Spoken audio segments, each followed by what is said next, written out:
You have 10 seconds left. Keep going, keep going, keep going.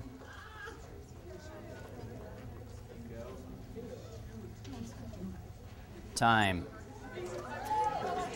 Now, how many of you beat your performance? All of you. How many hit your goal, your original goal? Almost all of you. How many of you got over 30? Almost all of you. How many of you got over 50? Look at how much the performance improves. All you need is a pattern. All you need is a framework of understanding to get this simple task done. Same thing goes with winning. You got to have a framework to make it so that you can get it done. So let's talk about it. Winning is really all about getting results. There are two things that help you to get results as a winner. First thing is you got to have a plan, right? You got to have some sort of a strategy. You have an approach to get from where you are to where you want to be, to get the results that you have or that you want to have. The next thing you have to have is you got to have the ability to execute that strategy or that plan. And that all boils down to a lot of hard work, right? But those are the things, really an equation. The strategy that you have times your ability to execute it is going to determine what kind of results you get.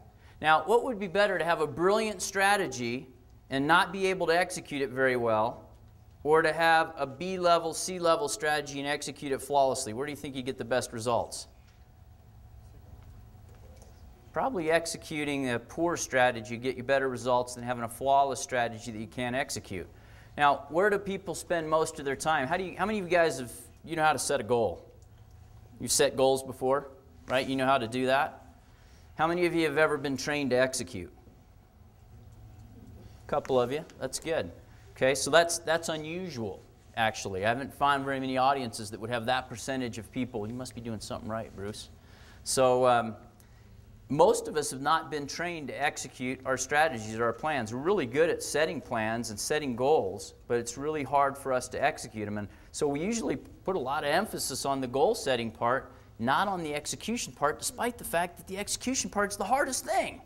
Now, why would that be? Why is it that we spend less time on the hardest thing, more time on the easiest thing? Because it's easier, because we're drawn to the easy. Okay, could be. I think, go ahead. So few people actually know how, so they therefore can't teach people.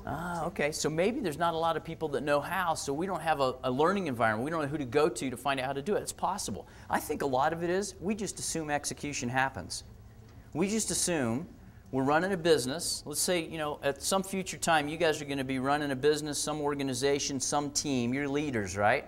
Some of you might just be leading a family. Some of you might just be leading a team. Some of you might play a role in your church. Somehow you're going to be leading, and you're going to make an assumption that because you have a plan, that it's going to automatically get done. And I think that's what happens. We just assume that the execution of the plan is going to happen because we have a plan. And that's the mistake that we make. Okay? It doesn't happen by osmosis. We got to actually do it. So let's talk about what is execution. What's the first thing that comes to your mind when you think about the word execution? Tell me it's not this. All right? We're going to talk about something a little bit different. Here's definitions of execution. You got the dictionary definition. It's nice, right? It's good. Here's the definition of execution from the point of view of Ram Charan, who's a guru of execution, wrote the book Execution, the Disciplines of Getting Things Done. I think the very best definition of execution comes from Larry the Cable Guy.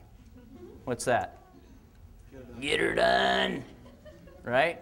I think that's the best definition of execution. And so for our purposes, that's going to be the definition that we're going to use. How do you get her done? Whatever it is that we're trying to work on. So let's talk about why people don't win, why they don't get her done consistently. Because sometimes we get it done a little bit, but we're not consistent. What we want to do, I mean, do you want to win periodically or do you want to win every time? Okay, how many in this room are winners? How do you know? Interesting. We got to talk some more about that. Here's why people don't win consistently. First thing is they don't have the framework. Okay, we just talked about and demonstrated the value of a framework. Next, they haven't clarified the big picture. They really don't know where they're headed. They haven't defined for them what winning looks like. At the individual level, at the team level, at the organizational level, they don't know what winning looks like. I think a lot of people don't win because they're afraid. I think they're just flat afraid. They're afraid to get on a horse and ride it. I think a lot of people don't win because they don't know what to focus on. They don't know what the most important priority is at this point in their life right now. And so when they're unfocused, they don't deploy enough resources at any given time to achieve the thing that matters the most.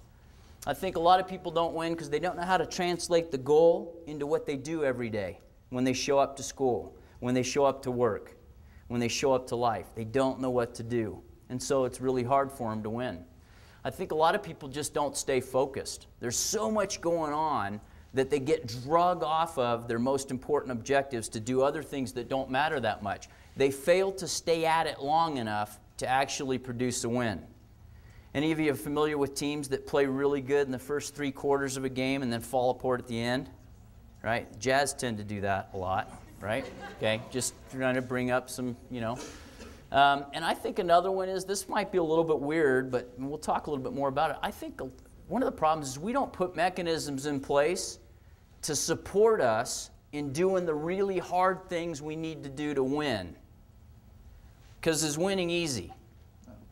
Not very often, unless you're winning in an environment where there's no competition, where there's no pressure.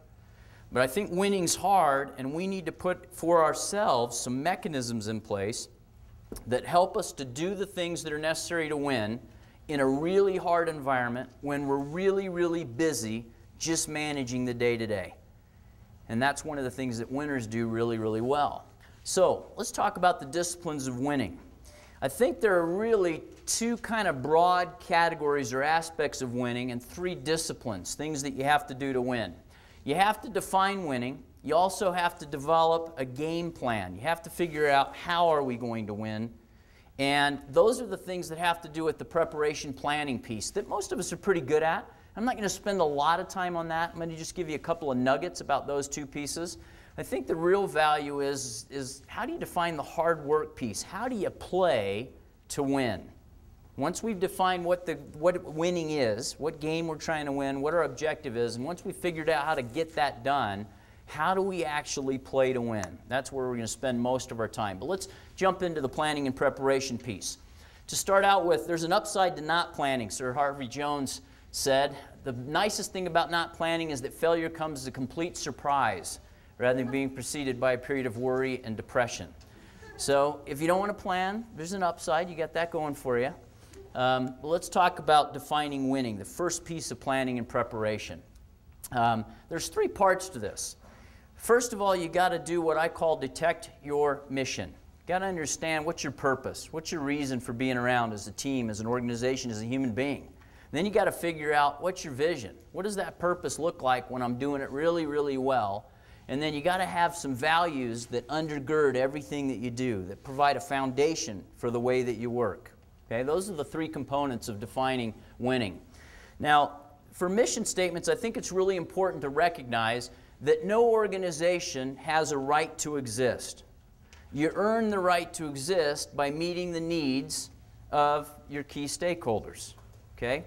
Now, does that have relevance in life? Okay? Where are the Colts playing football now? Where did they start playing football? Okay, why did they move? It's interesting.